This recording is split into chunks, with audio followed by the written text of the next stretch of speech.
Welcome to another episode of the Sankofa Pan-African series with me, Omioyinso. In this episode and the next, I'll be focusing on the Africville Museum, which is located in Halifax, Nova Scotia, Canada. It is a museum which I believe is very important to the history of Africans, not just in North America, but also on the continent of Africa. I know we've not yet touched on the Arab or Atlantic slave trades in this series, but we will. Like I explained in earlier episodes, although we will be discussing a lot of history, this series is not primarily a vehicle for teaching history.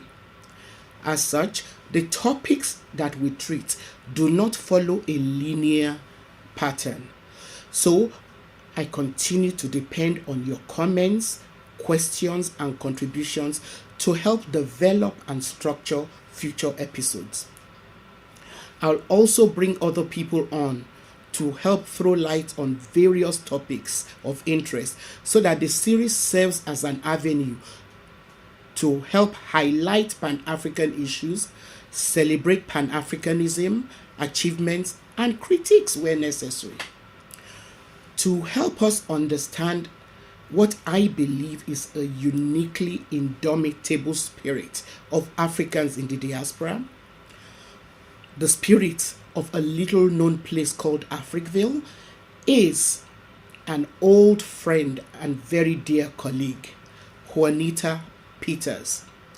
Juanita is the executive director of the Africville Museum. She's an actress, journalist, news anchor, playwright, film and theater director.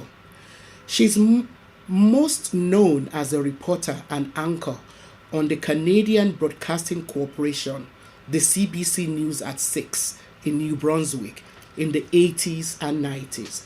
She's also a host of 4 seasons of CBC's Dockside, a documentary series. Some of her films include I Made a Vow, Hannah's Story, Africville Can't Stop Now. She also directed 2 seasons of the film Nova Scotia award-winning dramatic series, Studio Black. As a playwright, she's given us The Sand Family, The Mother Club, I'm Possible, The Green Book. She currently lectures in playwriting in the theater at Dalhousie University. Juanita Peters is a founding member of Women in Film and Television Atlantic. So good to have you with us on this series, Juanita. Where is Africville? Well, if you've never been to Canada, Africville is on the far east coast of Canada in the province of Nova Scotia in the capital called Halifax. And it sits on the southern shore of the Bedford Basin. How did it start? Well, one of the things that people may not realize is that Blacks have been in the province of Nova Scotia for a very long time. In fact, the first recorded Black in Nova Scotia was in 1604 during the founding of Port Royal. Now, Blacks that became members of the community of Africville came through several different migrations. First of all, when in 1604, that a number of slaves were brought to Nova Scotia in the building of communities. They were brought here by the British and the French. And then, of course, the American Revolution. The numbers of people who agreed to fight during the American Revolution and were promised freedom were settled here in Nova Scotia. So a few thousand came at that time. And then again, after the War of 1812, there was another migration of Blacks who came to Nova Scotia. And if you grew up in Jamaica, you might have learned about the role of the Jamaican Maroons who were here for a very short time. And that was sort of a forced migration. The Jamaican Maroons came, and I always say they were the smartest because they only came for 40 years and they saw that things weren't working out and they decided to go back. So we've had a number of migrations over the years, and a number of those people settled into Africville and various other communities throughout the province of Nova Scotia. I didn't even know there were blacks in Nova Scotia before the Loyalists came. You know, Oh, yeah, yes. great. Oh, so okay. Well, I knew about the Maroons, but somehow I've never been able to place them in terms of time. So this gives us a good idea. I do meet people from Jamaica. They often know more about the Black history of the Jamaicans here in Nova Scotia than Nova Scotians do, because they learn about the contributions that they made to Halifax. You know what you just said now drives something home to me, because my mother's family actually migrated from Sierra Leone back to Lagos. And I did not even know about the relationship between Nova Scotia and Sierra Leone until I came to live in Halifax. Yeah, and I'm glad that you're asking that question, Yeah. because we actually had a group from Sierra Leone come and visit us this summer. And one of the things that we did was we traveled together to Shelburne, which is where the majority of the Blacks landed in Nova Scotia, and we planted a tree together in commemoration of our shared heritage. And here's how the heritage begins. So, Thomas Peters was a fugitive slave from Wilmington, North Carolina. In 1776, he joined a Black regiment called the Black Pioneers. And they were transported from New York to Nova Scotia. And Thomas Peters he went up the ranks and he became a sergeant. And he also became the spokesperson for the Blacks who came here during those migrations. So a few thousand people. He landed in Digby County, Nova Scotia, and he was not happy with the provisions that were given the Blacks.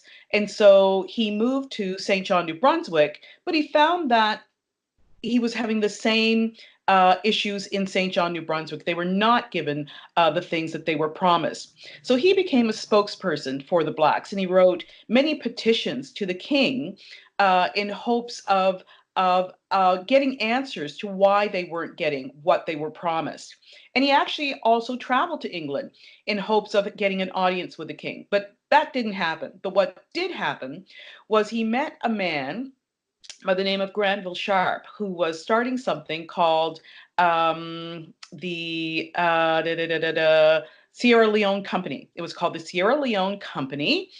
And so Thomas Peters came back to the Blacks in Nova Scotia, him and John Clarkson, and they presented this to the Blacks. We have three choices.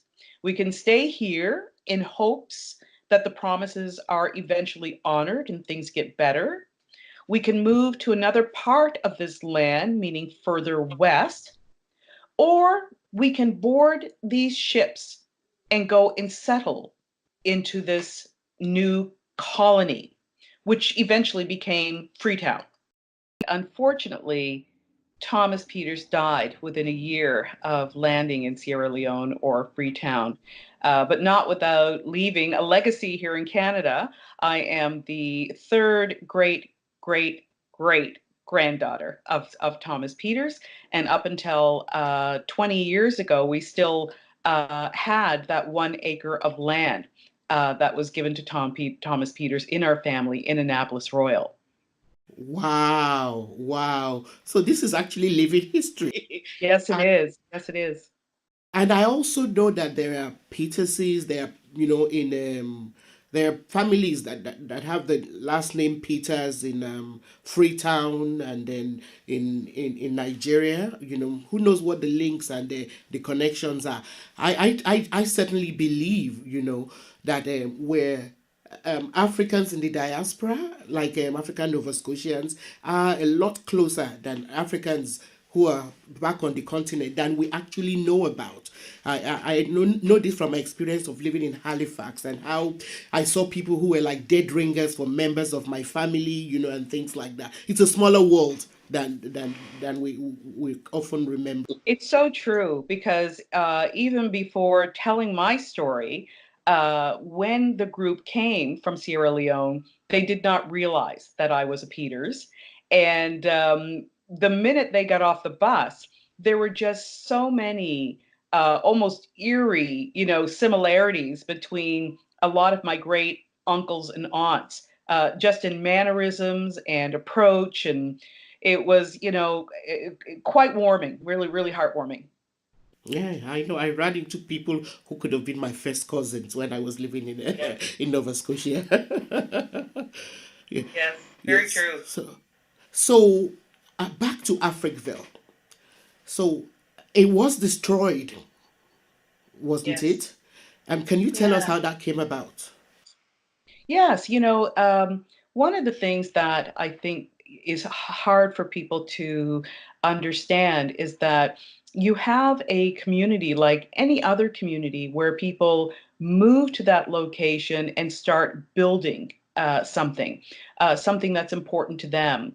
But during this time, one of the things that the city did was they created and incorporated and distributed everything that was undesirable to everyone else in that community. So the community became surrounded with things like the infectious disease hospital, the abattoir, the open dump. And remember, the open dump is also what receives all that infectious waste from the infectious disease hospital. If it was something you wouldn't want in your community, it existed in surrounding Africville. So what happens? What happens is that your land becomes devalued. There was no running water. People paid taxes just like the rest of Africville, but they did not receive the same services that everyone else receives. So they did not have running water. They did not have paved roads. What is one of the things that happens when you don't have running water? It really limits how things like banks view your dwelling. Can you get insurance on it if you can't get running water to it? And so often, houses would burn down if there was a fire because they couldn't get enough water to the dwelling. One of our board members very vividly tells the story of her being a little girl in a house in Africville catching on fire, and seven children perishing in that fire, and her family being there and witnessing it, and the trauma that caused, that nobody could help this family. And so when we talk about things like resources not being made available, that is the real impact of that. It's not just about money and cents. It's about lives. It's about long-term lives. Many Africville residents have claimed that because they lived so close to the open dump and all the things that it delivered into the community, that there's a high rate of cancer from descendants. And there are other counties, Black communities, who talk about that as well, like Shelburne County. And there is a wonderful book that was written by Dr. Ingrid Waldron recently called "There's Something in the Water." It was also made into a film, which is available online. It's really worth a look at because the research in this is astounding when you look at what Black Nova Scotians and Aboriginal Nova Scotians have faced. Okay, so let me get this straight. So they were paying taxes the same way as Yes, other Nova Scotians were paying taxes, and they never had any benefit from their taxes. And this kind of that is correct. led to a deterioration in the quality of life in the community. And it wasn't just happening in Africville alone, it was happening in other Aboriginal Nova Scotian communities as well as other Black African Nova Scotian communities. Yes. So still today, a number of Black and Native communities are still having that conversation because whenever there is something not favorable to be placed somewhere, those are the first communities that government look to place them. It's like out of sight, out of mind. And I really need people to just sort of understand not only what that does to a community, but what that does to individuals when you are considered less than. how do you move through the world when you grow up considering people looking at you like you are less than, and then how do you feel about yourself? And so the only ways that you can really understand that is to understand the texture and the temperature of the time. Please join us next time as we continue to celebrate the spirit of Africanville.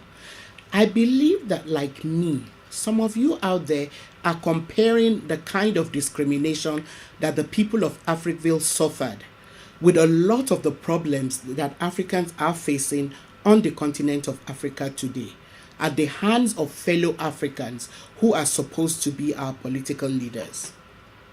As a Lagosian, Morocco comes readily to my mind.